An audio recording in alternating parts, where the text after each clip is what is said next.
안녕하세요. 오늘은 사회복지사 분들이라면 꼭 주목해야 할 소식을 가져왔어요.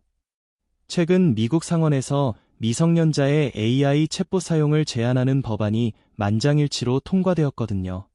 이게 왜 중요한가 하면 실제로 AI 챗봇이 청소년에게 성적으로 부적절한 자료를 보여주거나 자살을 종용했다는 사례들이 속속 보고되고 있기 때문이에요. 특히 우리 복지 현장에서는 위기 청소년, 보호 대상 아동, 장애 아동 등 AI에 취약한 아이들을 많이 만나보시잖아요. 오늘 영상에서는 이 법안이 구체적으로 무엇을 담고 있는지, 그리고 우리 사회복지사들이 현장에서 어떻게 대응해야 하는지 차근차근 살펴볼게요. 끝까지 보시면 미성년자 보호를 위한 구체적인 실천 방법까지 얻어가실 수 있을 거예요. 먼저 이 법안이 왜 지금 등장했는지부터 살펴볼게요.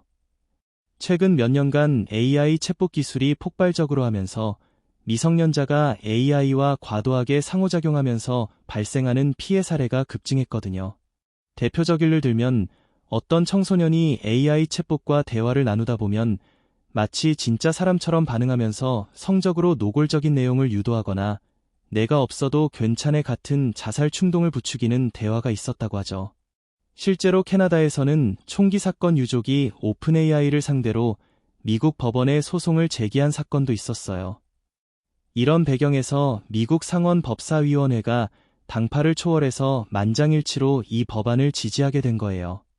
사회복지사 입장에서 보면 우리가 상담하는 위기 청소년들 상당수가 스마트폰과 AI를 일상적으로 사용하므로 이 문제는가 아니에요. 이제 전 세계적으로 AI와 미성년자 보호에 관련된 규제가 빠르게 확산되고 있어요. 미국뿐만 아니라 여러 국가에서 시멀러한 조치들이 나오고 있거든요. 캐나다 매니토바주는 청소년 대상 AI 사용 금지 정책을 발표했고, 그리스에서는 15세 미만 아동의 소셜미디어 사용을 금지하는 조치를 취했어요. 물론 각 나라마다 규제 수준과 접근 방식은 다르지만 공통된 방향은 해요. 미성년자를 AI의 잠재적 위험으로부터 보호해야 한다는 거죠. 한국에서도 현재 관련 입법 논의가 진행되고 있다고 하니 우리 사회복지사들은 이 흐름을 주의 깊게 살펴볼 필요가 있어요.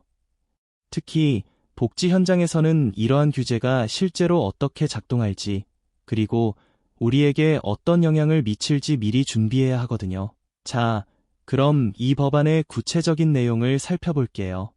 법안 공동 발의자인 공화당 조시 홀리 상원의원은 상원위원회가 우리 아이들에게 성적으로 노골적인 자료를 강요하거나 자해를 부추기거나 심지어는 자살을 종용할 때 AI 기업에 책임을 묻는 법안을 심의하는 것은 이번이 처음이라고 말했거든요. 이 법안의 핵심을 정리하면 이렇게 됩니다.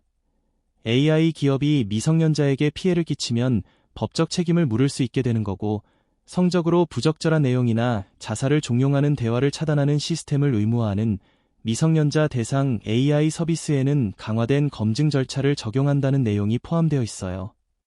실제로 위반 시 상당한 벌금이 부과된다는 점도 중요하거든요. 우리 복지 현장에서는 이런 규제가 실제로 어떻게 작동할지 관심을 가지고 지켜봐야 할 것 같아요. 여기서 잠깐 사회복지사 입장에서 이 법안을 바라볼 필요가 있어요. 우리 가족으로 하는 복지 상담에서는 AI를 도구로 활용하는 경우가 점점 많아지고 있거든요. 예를 들어 사례관리 기록을 작성할 때 AI를 활용하거나 복지 정보 검색에 AI를 이용하는 거죠. 그런데 이 법안이 통과되면 특히 미성년자를 대상으로 한 AI 활용에 더 많은 제약이 생길 수 있어요. 하지만 이는 반드시 나쁜 것만은 아니에요. 오히려 이 기회에 우리가 AI를 더 안전하고 책임감 있게 활용하는 방법을 제대로 정립할 수 있는 기회거든요. 사회복지사들은 아이들의 안전을 최우선으로 생각해야 하잖아요. 그래서 AI를 활용하되 미성년자 보호 원칙을 철저히 지키는 방식으로 접근하는 것이 중요해요.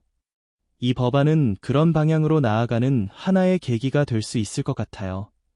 여기서 중요한 딜레마가 생기거든요. AI를 너무 강력하게 규제하면 정작 복지 현장에서 AI를 활용해서 아이들을 돕려는 노력도 함께 제한될 수 있어요. 반면에 규제 없이 무조건 허용하면 앞서 본 것처럼 미성년자 피해 사례가 발생할 수 있죠. 그래서 가장적인 방법은 용도별로 차별화된 접근을 하는 거예요. 예를 들어 교육 목적이나 복지 상담 지원 목적의 AI 활용은 허용하되 미성년자가 무방비 상태로 노출될 수 있는 영역은 강화해서 관리하는 방식이거든요. 실제로 사회복지사들이 AI를 활용할 때는 반드시 어덜트 소퍼바이전이 필요하고 AI가 제공한 정보를 맹신하지 않고 직접 검증하는 습관을 들여야 해요. 이러한 균형 잡힌 접근이 중요하거든요. 조시 홀리 상원의원의 이 말은 매우 중요한 포인트를 담고 있어요. 책임이라는 개념이 되었거든요.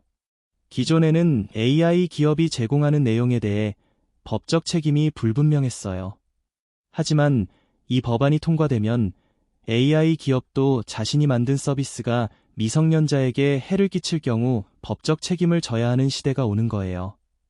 사회복지사 관점에서 보면 이는 매우 고무적인 변화예요. 왜냐하면 우리가 보호해야 할 아이들이 AI로부터 안전한 환경을 보장받을 수 있는적 근거가 마련되기 때문이거든요. 물론 아직 입법까지는 많은 과정이 남아있다고 하네요. 하지만 이 방향으로 나아가고 있다는 사실 자체가 중요한 진전이에요. 자, 이제 가장 중요한 부분이에요. 우리 사회복지사들은 이 법안의 방향에 맞춰 어떻게 대응하면 좋을까요? 구체적인 전략을 정리해 드릴게요. 만약 복지기관에서 AI를 활용한다면 미성년자 보호를 위한 명확한 프로토콜을 수립해야 해요. 예를 들어 어떤 AI 도구를 어떤 상황에서 사용하는지, 어떤 내용은 AI를 통해 제공하지 않을지 등을 정하는 거죠. 복지 상담이나 서비스 제공 시 AI를 사용했다면 반드시 그 경과를 기록하고 지속적으로 모니터링한 것이 중요해요. 만약 AI 사용 과정에서 피해가 의심되는 경우 즉각적인 대응 체계를 마련해야 하거든요. 그리고 추가로 이용자나 보호자를 대상으로 AI 안전 교육도 함께 진행하면 더 좋을 것 같아요. 무엇보다 최신 AI 규제 동향을 지속적으로 파악하는 것도 필수예요. 지금까지 미국을 중심으로 살펴봤는데 한국은 어떤 상황일까요? 사실 한국에서도 AI와 관련된 미성년자 피해 문제가 심각하게 대두되고 있어요. 특히 스마트폰 사용이 일상화된 청소년들에게 AI 챗봇은 쉽게 접근할 수 있는 거든요. 정부에서도 관련 입법 논의를 진행하고 있다고 하니 앞으로 비슷한 법안이 한국에서도 등장할 가능성이 높을 것 같아요. 사회복지사분들 입장에서는 이러한 변화에 미리 준비하는 것이 중요해요. 그리고 우리가 직접 현장에서 미성년자를 만나면서 AI 사용 패턴을 관찰하고 문제가 있다면 제때 개입하는 역할도 할 수 있거든요. 나아가 정책 수립에 참여해서 현장의 목소리를 전달하는 것도 의미가 있을 것 같아요. 이러한 노력들이 결합되면 더 좋은 정책과 더 안전한 복지 현장 만들 수 있을 거예요. 오늘 내용 정리하자면 미국에서 통과된 AI 미성년자 보호 법안은 미성년자를 AI의 위험으로부터 보호하기 위한 중요하다고 할 수 있어요. 법안의 핵심은 AI 기업의 법적 책임을 묻고 성적이거나 자살을 종용하는 내용을 차단하는 시스템을 의무화하는 것이거든요.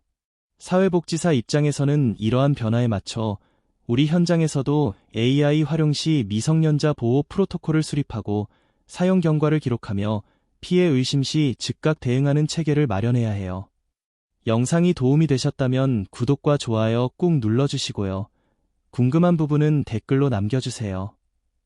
다음 영상에서는 구체적으로 사회복지사가 AI를 안전하게 활용하는 방법에 대해 더 깊이 다뤄볼 예정이니 알림 설정도 잊지 마세요. 그럼 다음 영상에서 만나요.